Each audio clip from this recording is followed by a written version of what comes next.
Comic Land, it's Leila here for this week's comic book reviews. And first up, we've got Supernatural Beginning's End #1. It's written by Andrew Dabb and Daniel Laughlin with art by Diego Almos. And in this prequel to the wickedly awesome TV show, John, Dean, and Sam are following another lead in the case that starts it all, the death of Mary Winchester. So they team up in New York City with a bunch of other hunters who don't do things the same way that they do them. But that's not really the main story. The main story that we see here is the conflict between John and Sam. And is this the point where Sam leaves the family business to take a break? So for you Supernatural fans out there, you're not going to be disappointed with this one. It's a backstory thing, stuff that hasn't been covered in the show. So it's kind of cool to find out more about the characters. And I think the writers did really get the flavor of the TV show in the writing.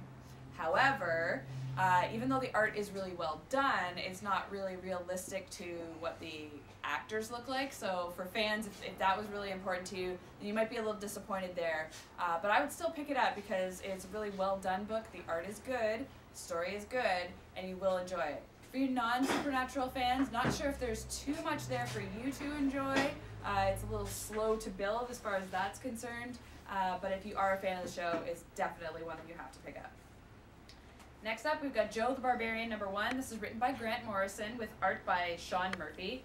Now in this one, Joe is an average kid. He's not popular. He's fodder for bullies. He's got an overbearing mother and his father has passed away.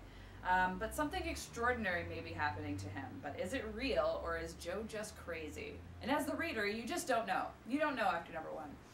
I gotta say, I really liked it. I have no idea where it's going.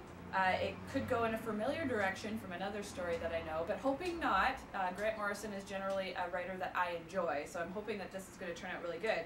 And it's $1, so I mean, you can't lose on that one, because, it is pretty good. I don't really like the art style for it.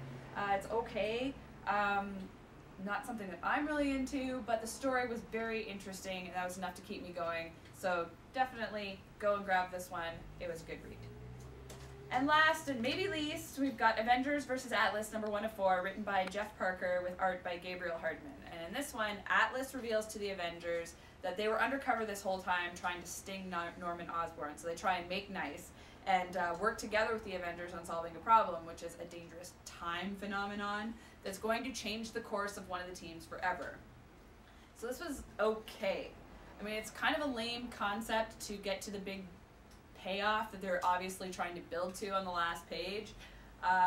And I mean, the art is good. The art's pretty strong, but for me, it was just not that interesting. Like, I don't really like the Atlas team, and this current Avengers team is okay, which means getting to the end point of this book was good for me, but overall, not an awesome read.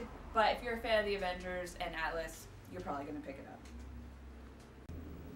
Hey folks, Jim here with this week's comic reviews. First up, Gold Digger, Volume 8, written and drawn by Fred Perry.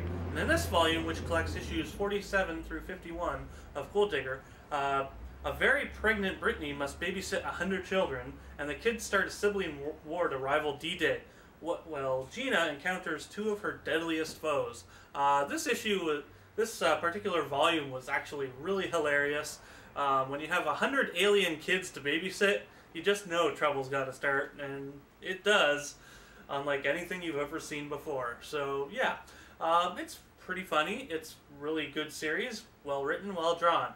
The only downside to it is the original issues were in color.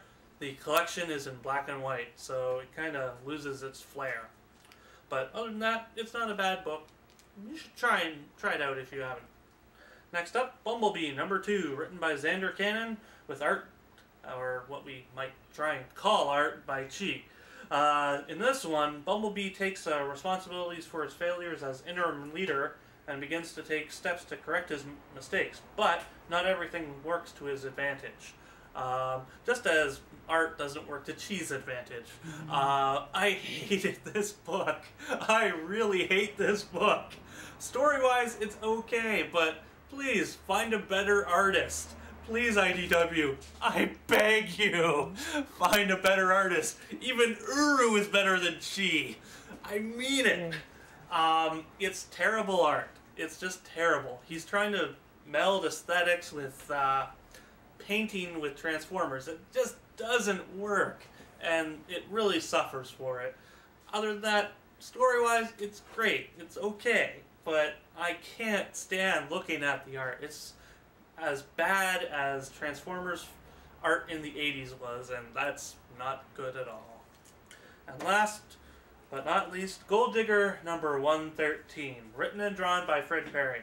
And in this one, Ace has joined the mercenary team Night Flight, and Penny has her suspicions about why. But can she and Gina save Ace, and will he want to be saved? Another really fun issue by Fred Perry. We finally get some actual character development from Ace Koss after 150 plus issues. But it's not a bad issue. We finally get to see what's going on with Penny, Ace, and Skippy's relationships and what might happen, which is nice to see because character development is good. But other than that, not bad story, not bad art. If you're a fan of manga, check it out. And be sure to join us next week as we introduce a new little segment, which I'm going to call Geeking Out Classic. And I'll also have something very special for you fans to choose for us. So we'll see you next week.